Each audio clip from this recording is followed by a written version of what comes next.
Bonjour à tous et bienvenue dans cette nouvelle vidéo. Aujourd'hui nous allons répondre à la question que faire si nous avons un enfant qui est en contact avec un pervers narcissique. Alors la première chose qu'il faut savoir, c'est que forcément l'enfant ne peut pas ne pas subir du tout, ce n'est pas possible. Forcément quand vous êtes en contact avec un pervers narcissique, il y a forcément des attaques qui vont être là et malheureusement il n'est pas possible de ne rien subir du tout. Il est possible par contre de minimiser les choses, de lui donner en fait des armes pour se défendre, et c'est bien là que va consister le travail du parent par exemple qui est sain, ou des grands-parents ou toute personne qui souhaite protéger l'enfant.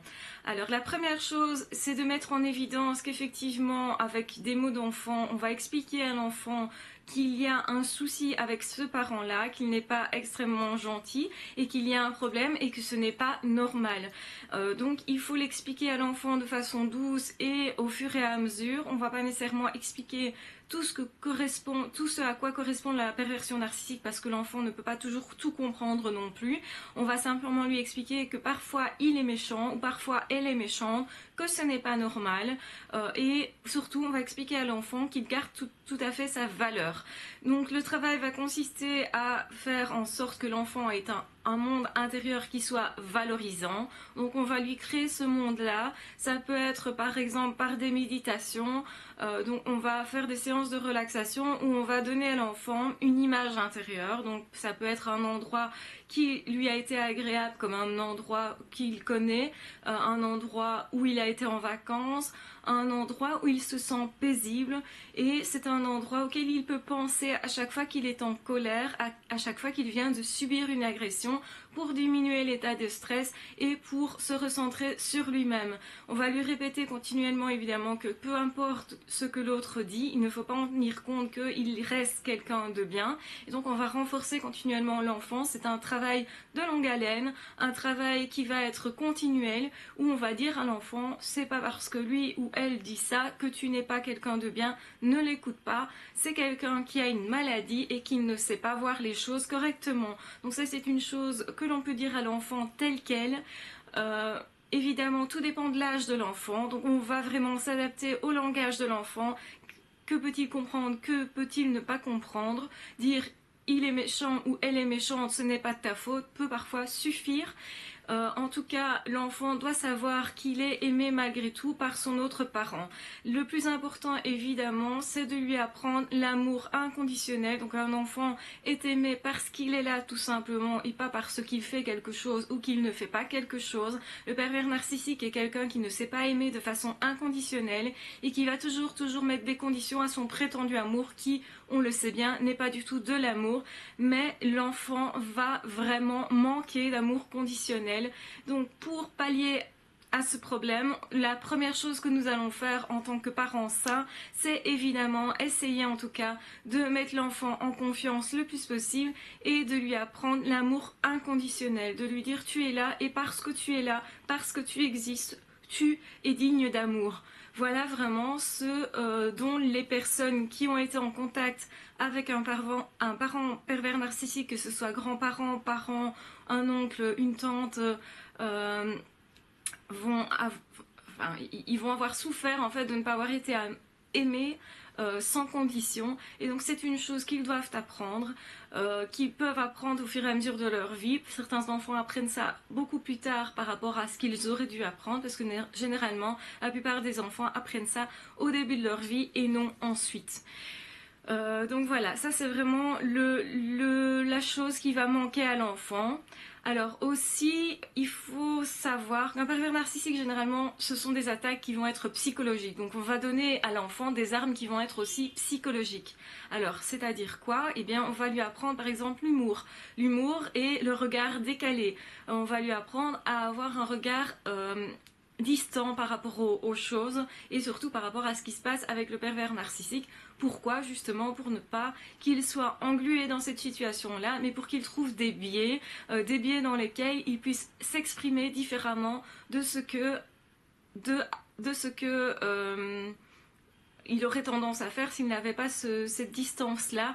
Donc c'est-à-dire simplement pouvoir prendre de la distance, mettre un regard neuf sur les choses et justement répondre de manière différente à ce que le pervers narcissique s'attend pour que justement cet enfant-là ne soit pas une proie privilégiée du pervers narcissique et que justement le fait qu'il puisse se défendre va faire en sorte que le pervers narcissique va hésiter davantage à l'attaquer puisqu'il reçoit lui-même des attaques et donc le pervers narcissique est beaucoup moins tolérant aux attaques qu'un enfant. Un enfant justement, lui, va avoir une certaine loyauté, va avoir un certain amour inconditionnel, naturel, et du coup, le pervers narcissique, lui, va essayer d'en profiter. Si par contre cet enfant-là sait se défendre et sait faire la part des choses entre les personnes aimables et ceux qui ne le sont pas, ceux à qui il ne doit pas nécessairement donner cette loyauté et ce tout pouvoir, justement, alors le pervers narcissique va comprendre qu'il n'a pas pouvoir sur l'enfant et il va être d'autant plus frustré,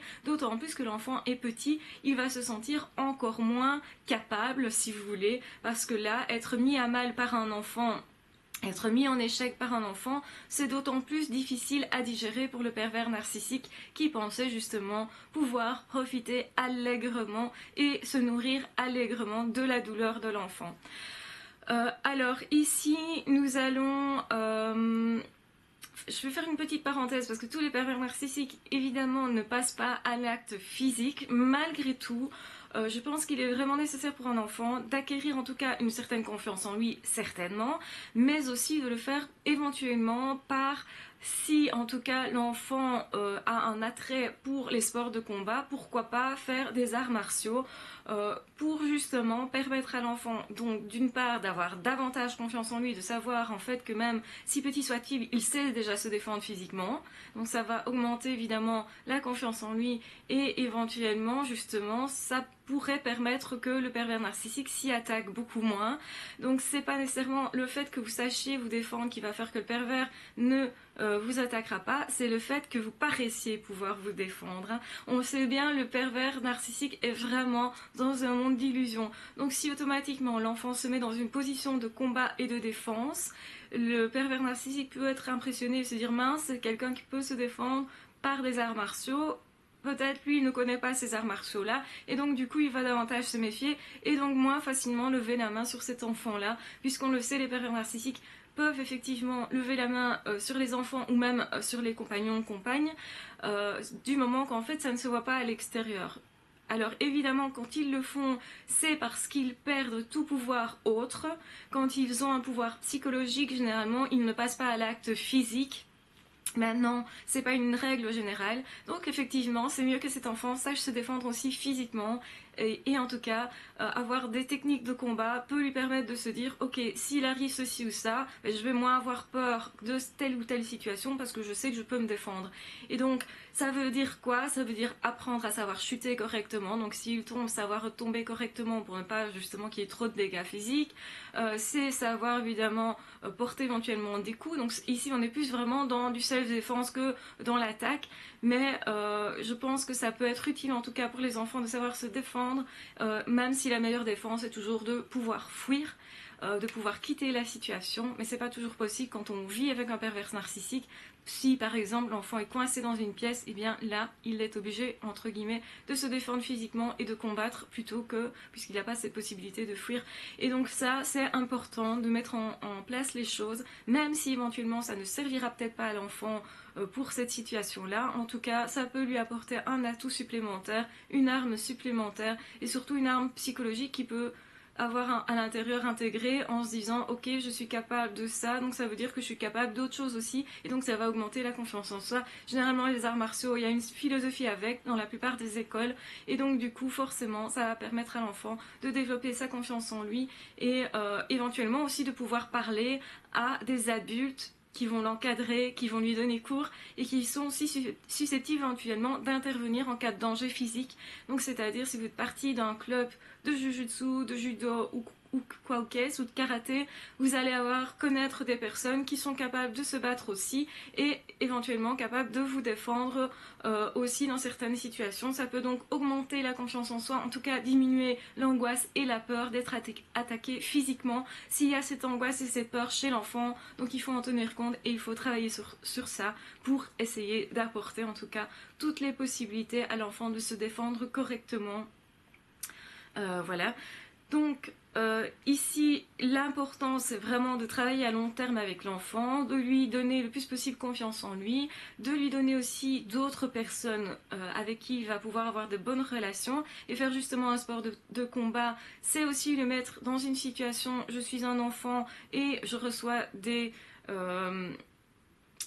des armes qui normalement auraient pu être fournies par le père, mais comme le père est PN, si vous faites un sport de combat, je prends un exemple d'un garçon qui a un père PN, forcément il n'a pas de référence de père, et il peut aller rechercher cette référence de père chez l'enseignant, le coach qui va fournir donc le sensei, enfin qui va fournir les cours de combat, les techniques de combat et qui va permettre à l'enfant de se dire ok, on me permet de me défendre.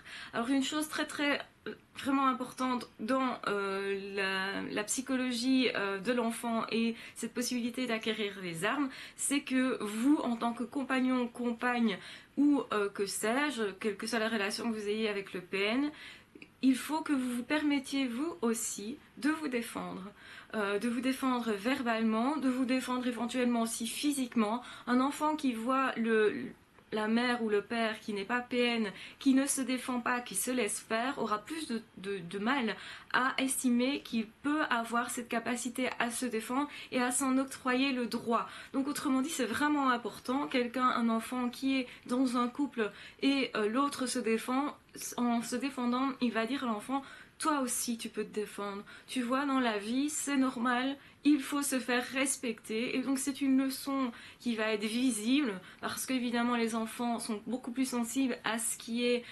visible et ce qui est fait qu'à ce qui est dit. Et donc montrez l'exemple tout simplement, défendez-vous aussi face à ce pervers narcissique, ne vous laissez pas faire, ça va permettre à l'enfant d'être plus efficace dans ses défenses et d'être aussi légitime, de se sentir légitime et non coupable, puisque on le sait, le pervers narcissique va jouer avec la culpabilité de l'enfant, qui est forcément importante, puisque si c'est son parent, il va avoir tendance à être loyal naturellement. Et aussi, il peut se poser toute une série de questions sur ses actions. Comment puis-je être aimé si ce n'est en faisant telle ou telle chose ou en ne faisant pas telle ou telle chose. Donc il ne va pas intégrer le fait d'être aimé pour lui-même, pour ce qu'il est en tant qu'être humain, simplement par le fait de vivre, d'exister et d'être un être humain, mais plutôt va chercher continuellement ce qu'il doit faire pour être aimé. Et donc le partenaire qui est encore en relation avec le pervers narcissique doit comprendre ça aussi, il doit appliquer ça aussi. Je ne dois pas être aimé pour quelque chose que je ferai éventuellement. De toute façon, il n'y aura pas d'amour, on le sait bien. Hein. Donc, bonjour Chacha. Et donc, à partir de ce moment-là, si le conjoint se défend correctement et sait aussi lui-même ce que c'est que l'amour conditionnel, il est forcément mieux en mesure de le communiquer à son enfant et l'enfant peut éventuellement mieux forcément se défendre. Donc le mieux c'est d'encadrer correctement l'enfant, donc d'avoir des bonnes relations dans l'entourage autre que ce pervers narcissique. Plus il y a de relations bonnes dans l'entourage et plus cet enfant va mieux s'en sortir. Et de toute façon, les enfants ont énormément de ressources, donc ne soyez pas tétanisés par le fait que vous avez découvert que votre conjoint, donc le parent de l'enfant, est pervers narcissique. Ne soyez pas tétanisés par ça, au contraire, dites-vous ok, on va prendre les choses en main, ce n'est pas grave, on peut avancer avec ça, on peut s'en sortir avec ça. Il y a plein de personnes qui s'en sortent tous les jours, donc il n'y a pas de raison que vous n'en sortiez pas et que votre enfant ne s'en sorte pas non plus. Vous devez simplement être vraiment la personne qui tient, qui remet les choses en place, qui va remettre les valeurs en ordre aussi, en disant ok, tu dois être loyal par rapport à une personne tant que cette personne te respecte, tant que cette personne ne passe pas son temps à te faire du mal, surtout si c'est du mal à répétition. Et l'enfant va comprendre que, ok, pour des relations où l'un et l'autre se respectent, ok, éventuellement que l'autre fasse de temps en temps une erreur, c'est tout à fait humain. Ok pour pardonner une ou deux fois, mais pas pour pardonner continuellement, mais pas pour se laisser faire continuellement. Ça a beau être un enfant, il a des droits aussi, il doit le comprendre et il doit savoir ce qui se fait et ce qui ne se fait pas. Et ça, c'est vraiment quelque chose qui est donné par l'autre parent ou par éventuellement des oncles, des tantes, des grands-parents, des personnes qui sont là pour aider l'enfant. Et ça peut être le sensei, comme je disais, ou ça peut être des amis. Donc ne négligez pas tout ça. Alors, autre chose que vous pouvez faire aussi pour limiter en tout cas l'influence du PN, donc la mauvaise influence du PN sur l'enfant, c'est de l'inscrire à des activités extérieures.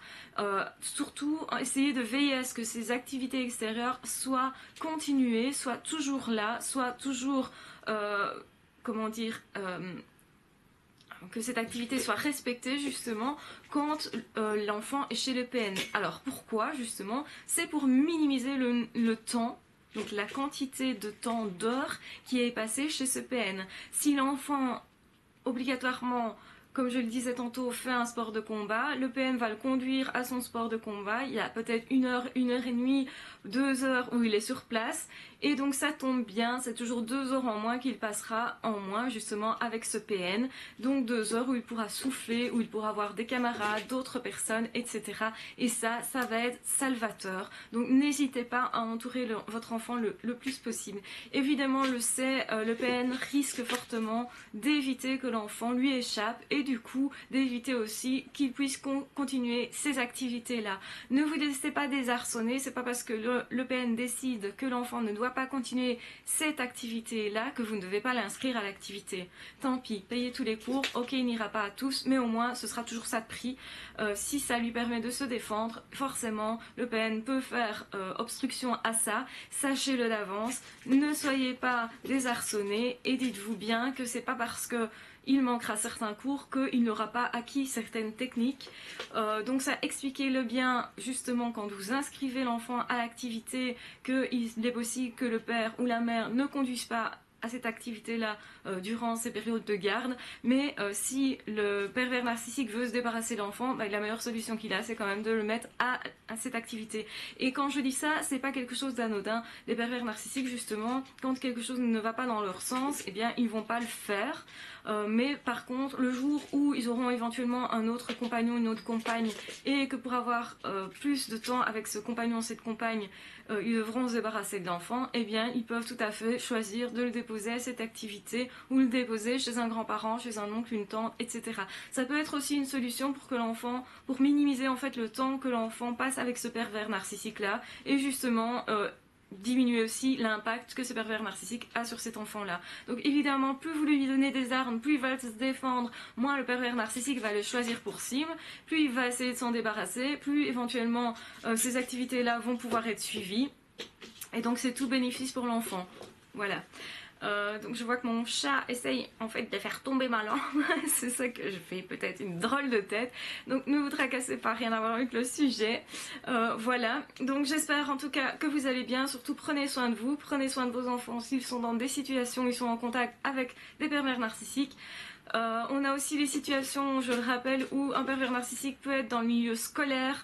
Donc n'hésitez pas à ce moment-là à changer carrément votre enfant d'école si c'est possible, même si c'est au courant de l'année, n'hésitez pas. De toute façon, ça sera meilleur pour que l'enfant puisse... Ça y est, Chacha, dis, tu fais tout bouger là, hein? Donc n'hésitez pas à changer l'enfant d'école si jamais il est en contact avec un enseignant pervers narcissique, ça existe, je le rappelle, et donc ne soyez pas trop apeurés, je vais dire, de changer les choses. Les enfants se réadaptent très bien, donc voilà, moi je vous conseille en tout cas de toute façon minimiser le temps que les pervers narcissiques passent avec l'enfant, ça diminuera l'impact aussi, et peu importe si au final l'enfant ne voit plus son père ou sa mère ou très peu, ne vous culpabilisez pas, c'est vraiment très important pour que l'enfant puisse se défendre correctement. Il ne faut pas que vous vous culpabilisiez. En fait, il faut que vous ayez déjà vos propres armes pour pouvoir défendre l'enfant correctement. Donc n'hésitez pas à travailler sur vous.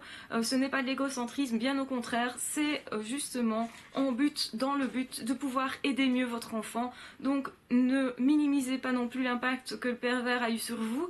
Travaillez bien là-dessus parce que c'est comme ça aussi que vous allez pouvoir aider votre enfant. Donc j'espère que cette vidéo vous aura apporté pas mal de pistes, qu'elle vous aura aidé en tout cas à comprendre comment vous devez agir par rapport à un enfant qui est en contact avec un pervers narcissique, comment vous pouvez l'aider. Et je pense que c'est vraiment une tâche de longue haleine, donc vous n'allez pas voir tout de suite les résultats de vos actions. Ne vous désespérez pas, surtout tenez bon quoi qu'il arrive, parce que les pervers narcissiques évidemment vont essayer de toutes les manières possibles que vous ne défendiez pas bien votre enfant pour s'en faire une proie facile. Donc voilà, surtout tenez bon. Gardez confiance en vous aussi, défendez-vous bien, montrez à l'enfant que vous êtes capable de vous défendre, donnez-lui la possibilité de se défendre, que ce soit par l'humour, la répartie, par les sports de combat, par la confiance, par l'amour inconditionnel. Mettez tout ça en place parce que c'est vraiment important et n'hésitez pas à répéter l'opération encore et encore par rapport à l'enfant, de réexpliquer-lui si vous pensez que des choses n'ont pas été comprises. Il faut un certain temps parfois pour comprendre les choses, pour que ça fasse tilt. Vous le savez très bien, je pense, si vous avez été en contact avec un pervers narcissique vous-même, il vous a fallu tout un certain temps. C'est un chemin que de se dégager du pervers aussi. Ça se fait de mieux en mieux au fur et à mesure. Et donc surtout, ne constatez pas, si vous constatez des résultats qui ne sont pas pour vous encore à la hauteur, ne soyez pas, comment dire, minimaliste. Ne regardez pas ça comme étant pas terrible. Dites-vous que c'est déjà ça et que vous progressez, regardez les progrès que l'enfant fait et surtout ne désespérez pas, tenez bon, c'est le principal.